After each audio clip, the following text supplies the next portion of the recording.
Fred is here because the New York Knicks have won 6 in a row. They waxed the Miami Heat.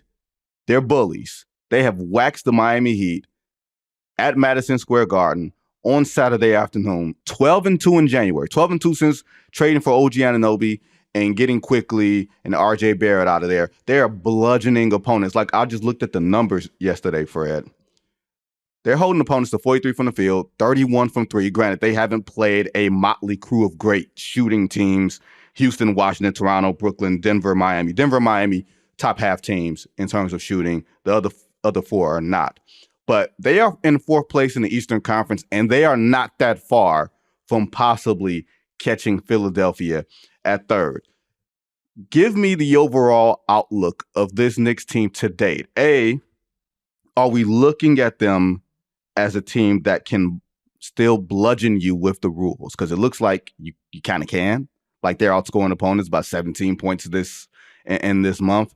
And it looks like the OG Anunoby fit has been even better than people could have possibly expected. It's been as incredible as you could possibly ask for real.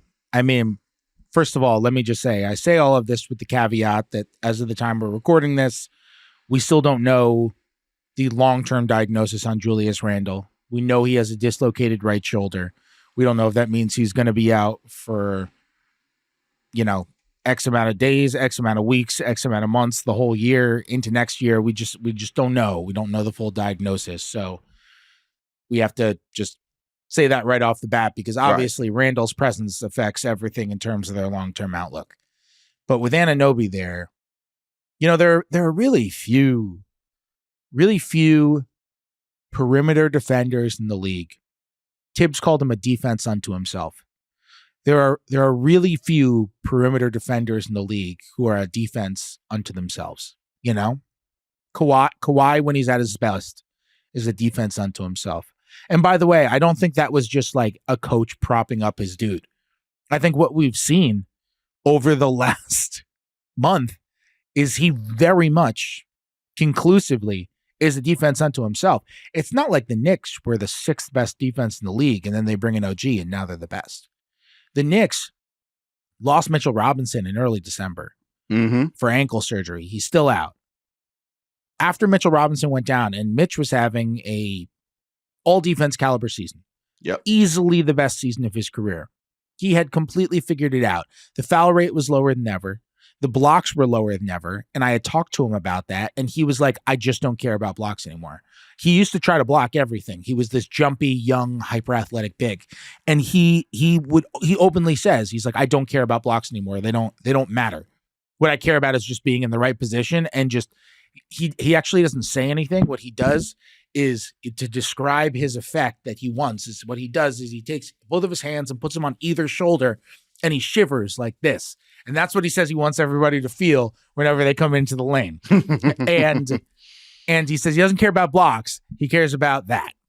And it's an incredible change in mentality for him. And it really showed where, my goodness, he had become this phenomenal defensive anchor everywhere, as not just a rim protector, pick and roll defender, and you lose him. And the Knicks are playing like a bottom 10 defense. I mean, from the time that Mitchell Robinson is out to about the 3.5-4 week stretch to where they get Anunoby, that team is in the bottom 10 in the league in points allowed per possession over that period. And they bring in Anunoby, and now they're first by a lot. And they have played, for the most part, not good offenses. However, they are destroying those offenses. And when they have played good teams, like the Heat, who they just beat by 16, like the Nuggets, who they just beat by 38, like the 76ers, who they beat in Philadelphia when everyone was healthy by 36, like the Timberwolves, who they beat by a very large, they beat them by 6, but it was like one of those, up double digits the whole game, and the Wolves, right. Fake comeback at the end sort of things. It was, they're playing fantastic basketball. Their physicality stands out so much. I saw a tweet the other day, which was really funny, which is that it was so true. It was Everyone in the NBA scores 150 points every night and then comes to Madison Square Garden and gets beaten with metal baseball bats for 2 hours. I saw that. Yeah. I did see that. I saw that tweet. And it's exactly what's happening. I mean, teams dread playing them, and part of it is because of Tibbs, because that's just what a Tibbs team wants. But part of it is also that it's sort of a chicken or egg thing, where like, because they have Tibbs, they are self-aware. They know, well, if we don't get players who already have this mentality, Tibbs is either going to wear on them, or Tibbs is just going to be like, nope, I'm out on him. He's buried now. So they have to go out, and every player they get has to be like OG Anunoby, has to be like Josh Hart, where he's just going to throw his body every which way, no matter what, and be completely reckless. Has to be like Jalen Brunson, who is this undersized small point guard who there are two guys on the team who take charges during scrimmages in practice. And one of them is Jalen Brunson. And for those listening who don't know, your all-star is not supposed to take charges in practice. That is really bad idea. But Jalen refuses to do anything else. And it just sets this tone for the team. Dante DiVincenzo's like that. I mean, basically, Quentin Grimes is like that. Miles McBride is like that. Isaiah Hartenstein is like that. It's this ridiculously physical, hard-playing group naturally.